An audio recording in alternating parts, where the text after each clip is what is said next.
Bon matin tout le monde et comment ça va aujourd'hui? On est dans notre série de dévotion matinale dans le livre des Actes et on est au chapitre 9, je pense, je lis toujours, hein? Oui, tout à fait. On est encore au chapitre 9 et on était rendu autour du verset 32-36. Fait qu'on va commencer à lire au verset 32.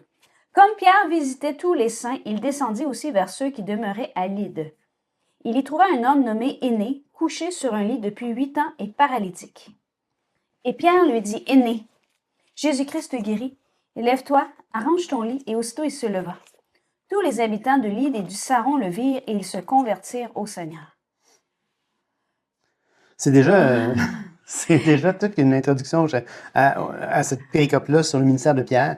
On voit que, premièrement, Pierre, c'est intéressant qu'il visite, il se promène en Judée, dans le fond, dans toute la terre d'Israël. Il se promène. Là il s'en va à Lyde, qui est comme au nord-ouest de Jérusalem, là, plus proche de la mer, de la mer Méditerranée. Là.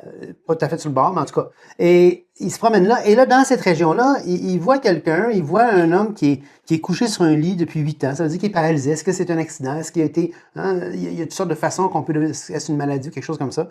Mais peu importe la façon qu'il est devenu paralytique, Pierre lui dit, écoute, Aîné, Jésus-Christ te guérit, lève-toi et arrange ton lit, et aussitôt il se leva. Donc, on a vraiment une belle manifestation de l'autorité apostolique de Pierre qui peut guérir un homme comme ça, qui est alité. Et là, ce qui est fantastique, c'est que... Ben, qui peut guérir, mais Jésus-Christ guérit. Oui, C'est absolument. vraiment ça qui a été... Oui. Jésus-Christ, donc, il y a l'autorité de guérir au nom de Christ. C'est Christ qui guérit l'homme. C'est pas par la puissance intrinsèque là, à Pierre, effectivement. Et là, tous les habitants de Lyde, donc ce petit village-là, cette petite ville-là, et du Saron, le virent et ils se convertirent au Seigneur. Donc, c'est vraiment fantastique. Et là, le Saron, c'est une plaine qui va longer la Méditerranée, qui le long de la Méditerranée. Donc, Lyde est en bordure ou est dans cette plaine-là de la région de Lyde. De la région de Lyde, effectivement. Puis c'est ces gens-là de la région qui vont se convertir, qui vont avoir cette réalisation. Et ce qui est fantastique, on se rappelle que Jésus avait dit, entre autres dans Jean et ailleurs, que Jésus avait dit, si vous ne croyez pas ce que je dis, croyez au moins ce que je fais.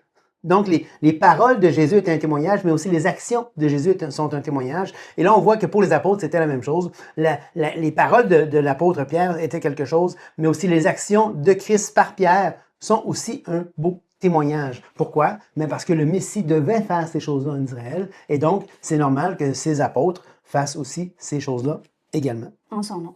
Et ce qui est intéressant, c'est vraiment, Pierre est en train de faire ce que Acte 8, 4, on avait lu, là, ceux qui avaient été dispersés allaient de lieu en lieu annonçant la bonne nouvelle de la parole. Et on continue au verset 36. Il y avait à Joppé parmi les disciples une femme nommée Tabitha, ce qui signifie Dorcas, ou Dorcas, une gazelle. Elle faisait beaucoup de bonnes œuvres et d'aumônes. Elle tomba malade en ce temps-là et mourut. Et après l'avoir lavée, on la Après l'avoir lavée, on la déposa dans une chambre haute.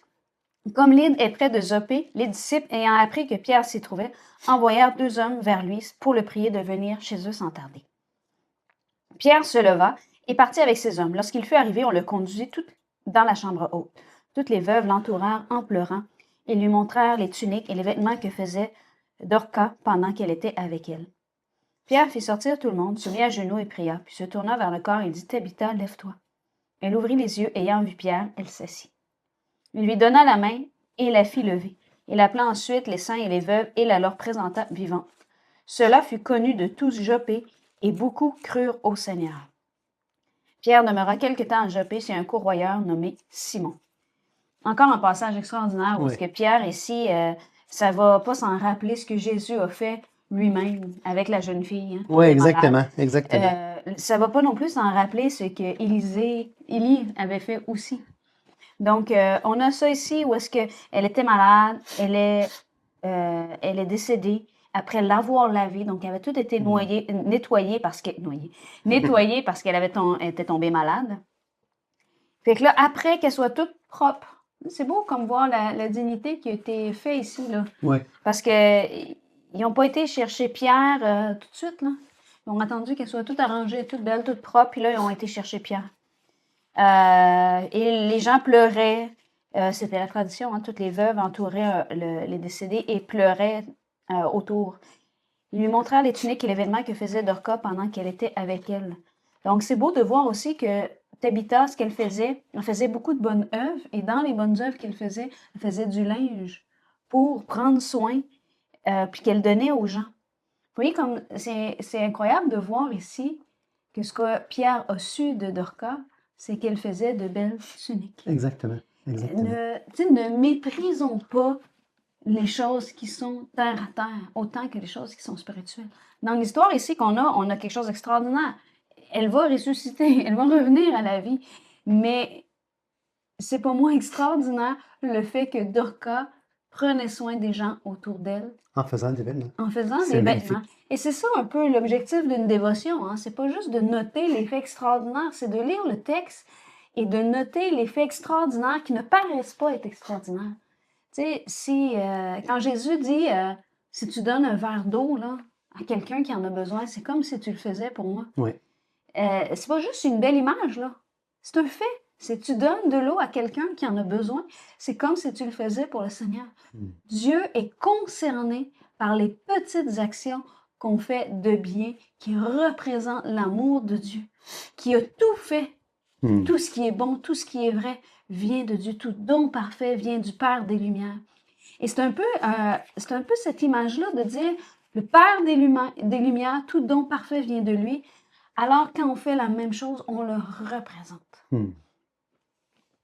Absolument. Non, je trouve ça, c'est intéressant qu'il va utiliser, juste comme tu as mentionné, les mêmes phrases que dans Marc 5,40, Jésus va utiliser « lève-toi ».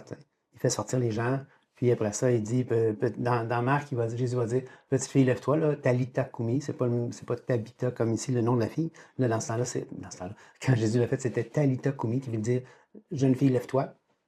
Tandis qu'ici, il la nomme, il dit Tabitha, lève-toi. C'est vraiment extraordinaire comme scène. Alors, et cela fut connu de tout Joppé et beaucoup crurent au Seigneur. Encore une fois, les œuvres que Pierre a fait vont amener beaucoup de gens à croire au Seigneur Jésus. Et ça, c'est fantastique. Et là, on est au chapitre 10, verset 1.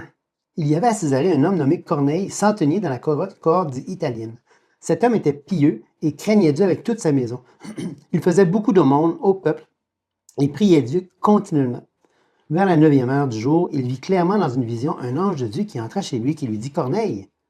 Le regard fixé sur lui et saisi d'effroi, il répondit « Qu'est-ce, Seigneur ?» Et l'ange lui dit « Tes prières et tes aumônes sont montées devant Dieu, et il s'en est souvenu. » Alors là, juste, je vais arrêter là, je ne veux pas développer trop aujourd'hui, pour faute du temps, mais je veux quand même introduire cette personne-là de Corneille, ce personnage-là de Corneille, qui est un point tournant dans tout le développement du livre des Actes. Pourquoi? Parce que Pierre, avec Corneille, et on va le voir un petit peu plus tard, dans le chapitre de Pierre, on ne l'a pas encore lu. Dans le chapitre 10, va introduire les païens, parce que Corneille est un centenier romain, c'est pas un juif, c'est pas un samaritain. C'est ça qui est intéressant de dire dans le passage qui est là, comme mise en contexte, vu qu'on veut juste mettre une mise en contexte. Corneille est un centenier dans la cohorte dite italienne. Donc, ça veut dire ce n'est pas un juif, ce n'est pas un chrétien non plus, mais c'est un homme qui était pieux et craignait Dieu. Il n'était pas prosélyte. Le texte ne dit pas qu'il était prosélyte, il disait qu'il craignait Dieu. Alors là, on a un païen qui craint Dieu, qui prie le Seigneur, qui fait le monde.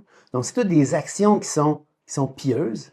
Et là, ce qu'on voit dans ce passage-là, ce qui est fantastique, c'est que Dieu lui-même, l'ange va dire à Corneille, « Tes prières et tes aumônes sont montées devant Dieu. » Et il s'en est souvenu. Alors, et là, c'est intéressant, ça veut dire que les prières et les aumônes pouvaient venir d'un homme pieux, d'un homme romain, d'un homme non-juif, et se rendre jusqu'à Dieu, à tel point que Dieu décide d'envoyer un ange. Et sur ce, on vous laisse et on se parle la prochaine fois. Que Dieu vous bénisse.